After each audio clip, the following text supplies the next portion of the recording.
क्या Benjamin Netanyahu को 16 साल की सजा होने वाली है? क्या बेंजामिन नेतन्याहू इजरायली पीएम अपनी जिंदगी अब सलाखों के पीछे गुजारेंगे?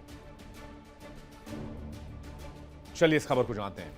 कहते हैं इंसान को अगर बचना हो तो वो अक्सर प्लान बी रखता है अगर प्लान ए फेल हो जाए, और नेतन्याहू भी शायद इसी प्लान बी पर काम कर रहे हैं।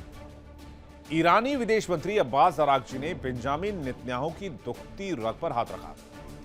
अरागची ने साफ कहा कि अगर इजराइल जंग जारी नहीं रखेगा तो बेंजामिन नेतन्याहू को जेल जाना होगा, और इसी वजह से बेंजामिन नेतन्याहू लगातार जंग लड़ रहे हैं। पहले हमास के साथ, उसके बाद लेबनान के साथ, उसके बाद हिजबुल्लाह के साथ, उसके बाद ईरान के साथ। तो क्या इस बयान में दम है? क्या अब्बास अरागची क्या कहना चाह रहे हैं? जाहिर सी बात है, यह बयान नेतन्याहू को बहुत तेज चुभेगा, लेकिन इस बयान के तह में क्या है? फिलहाल ईरान और अमेरिका के बीच तो सीजफायर है। 14 दिन की कथित सीजफायर हुई है जिसमें दोनों ओर से हमला न करने की बात की गई है, लेकिन इजराइल ने इसे कुछ ही घंटों में तार तार करके रख दिया, जिसके बाद अमेरिका और ईरान के बीच तनाव फिर से बढ़ गया। तनाव के बीच एक और तनाव को जन्म देना। आखिर नेतन्याहू ने लेबनान पर क्यों हमला किया? आखिर नेतन्याहू क्यों नहीं चाहते कि इस इलाके में शांति आए?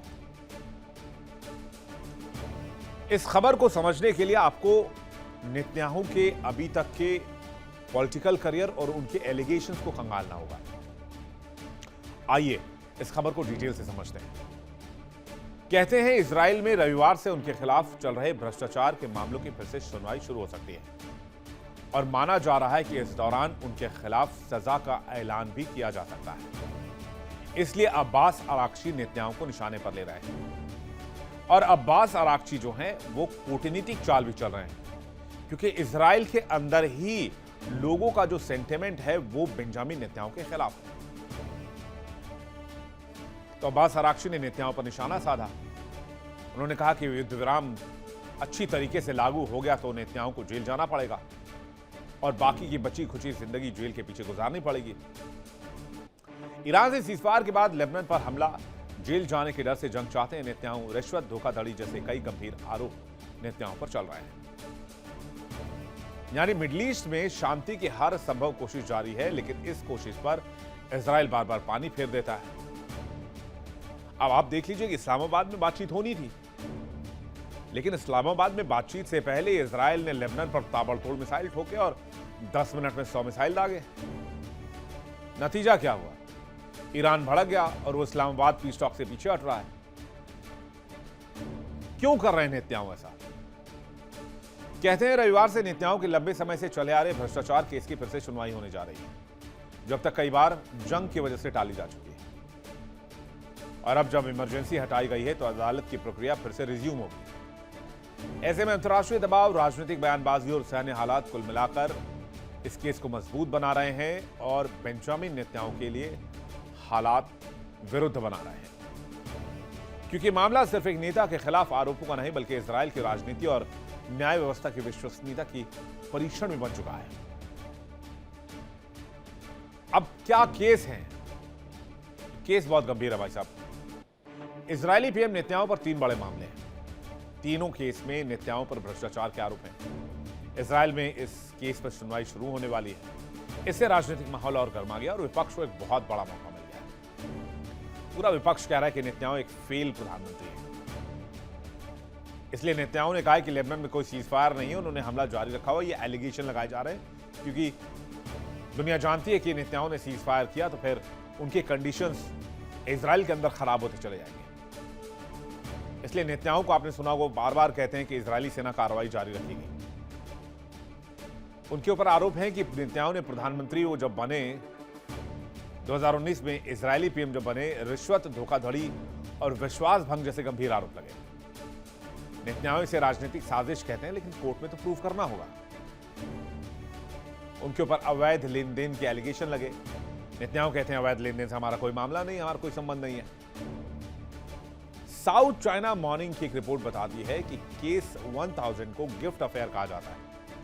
इसमें आरोप है कि नेतन्याहू और उनके परिवार ने करोड़ों के महंगे तोहफे लिए और बदले में राजनीतिक मदद की पेशकश की। केस 2000 में मीडिया कवरेज को लेकर कथित डील मामले का है। इसमें पॉजिटिव खबरों के बदले अखबार पर दबाव डालने की बात सामने आई, जबकि केस 4000 सबसे गंभीर है। इसमें टेलीकॉम कंपनी को फायदा पहुंचाने के बदले सकारात्मक मीडिया कवरेज लेने का आरोप है और इसी केस में रिश्वत लेने का संगीन मामला भी शामिल है। इजरायली कानून, खासतौर पर पीनल लॉ 1977 के तहत नेतन्याहू पर लगे आरोपों में सख्त सजा का प्रावधान है। धोखाधड़ी और विश्वास भंग जैसे मामलों में अधिकतम 3 साल की जेल हो सकती है। ये आरोप केस 1000 और केस 2000 में भी लागू होते हैं, जबकि केस 4000 में ये शामिल रहे हैं। इन धाराओं का इस्तेमाल तब किया जाता है जब कोई सार्वजनिक पद पर बैठा व्यक्ति अपने अधिकारों का दुरुपयोग करता है और इससे जनता के भरोसे को नुकसान पहुंचाता है। इसलिए अदालत ऐसे व्यक्ति को दोषी पाए जाने पर जेल भी भेज सकती है और जुर्माना भी ठोक सकती है। 16 साल तक की सजा हो सकती है।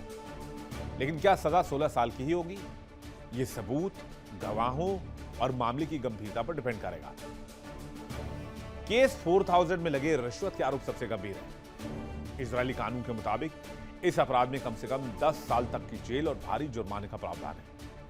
अगर सभी मामले दोष सिद्ध पाए जाते हैं तो सैद्धांतिक रूप से बेंजामिन नेतन्याहू को 16 साल तक के लिए सलाखों के पीछे जाना होगा।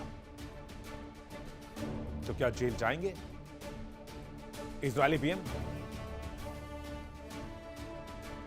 जो धोखाधड़ी और विश्वास भंग का मामला है और रिश्वत का आरोप है, 2 केसों में 3-3 साल तक की सजा का प्रावधान है, जबकि रिश्वत वाले मामले में 10 साल तक की सजा का प्रावधान है।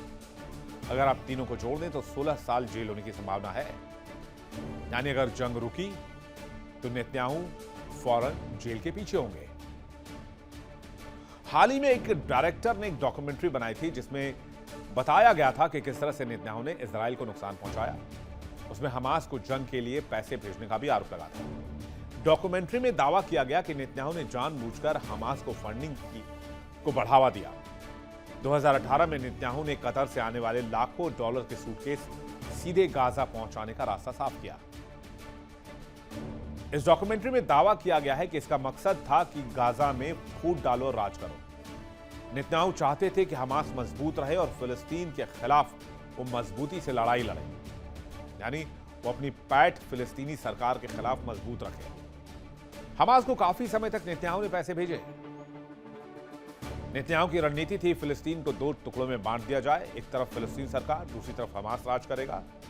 और अगर ऐसा होता है तो वहां से विरोध के स्वर नहीं उठेंगे, वो आपस में ही लड़ेंगे। इसलिए स्वतंत्र फिलिस्तीन देश की मांग मजबूत नहीं हो पाएगी। तो क्या हमास को बेंजामिन नेतन्याहू ने एसेट माना या एसेट की तरह इस्तेमाल किया? पूर्व रक्षा मंत्री एविगडोर लिबरमैन ने भी इस एलिगेशन को सही माना है।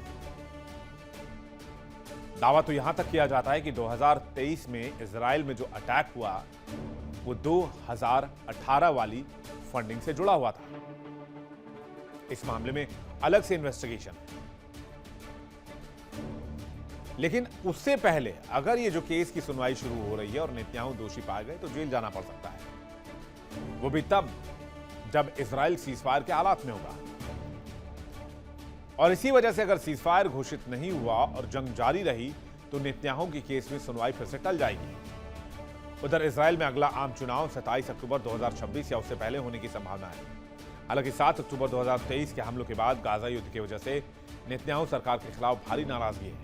एक इंटरनल सर्वे यह बताती है कि 60% से अधिक इजरायली युद्ध के बाद चुनाव चाहते हैं। नेतन्याहू के नेतृत्व वाला गठबंधन फिलहाल कायम है, लेकिन राजनीतिक अस्थिरता बनी हुई है। तो एक तरफ कार्रवाई की तलवार लटक रही है, सजा होने का खतरा है, जेल के पीछे जा सकते हैं नेतन्याहू। लेकिन ऐसा नहीं कि राजनीतिक फ्रंट पर वो बहुत अच्छा कर रहे हैं, उनकी पॉपुलैरिटी के 4 चांद लग गए। इसी साल अगला चुनाव होना है, लेकिन लोग इतने त्रस्त हो गए हैं, कहते हैं वहां समय से पहले चुनाव कराने की मांग हो रही है। 75% से अधिक लोग नेतन्याहू को नापसंद करते हैं। लोग चाहते हैं कि नेतन्याहू अपने पद से फौरन इस्तीफा दे दें। इजराइल में एक सर्वे कराया गया जिसमें लोगों ने यह मांग की है कि भाई आप अक्टूबर का वेट मत कीजिए, आप अभी फौरन चुनाव करवाइए। रिपोर्ट यह भी बताते हैं कि फौरन चुनाव कराए जाने की वजह से बेंजामिन नेतन्याहू चुनाव हार सकते हैं, क्योंकि बेंजामिन नेतन्याहू की लोकप्रियता बीते कुछ सालों में, खास करके 24 के बाद से काफी ज्यादा कम हो गई है। यानी चौतरफा मुसीबतों का सामना कर रहे हैं बेंजामिन नेतन्याहू। और ऐसे में अगर इजराइल जंग टालता है तो इसका डायरेक्ट नुकसान नेतन्याहू पर होगा, क्योंकि नेतन्याहू बार बार यह कह रहे हैं कि वो इस वक्त जंग में फंसे हुए हैं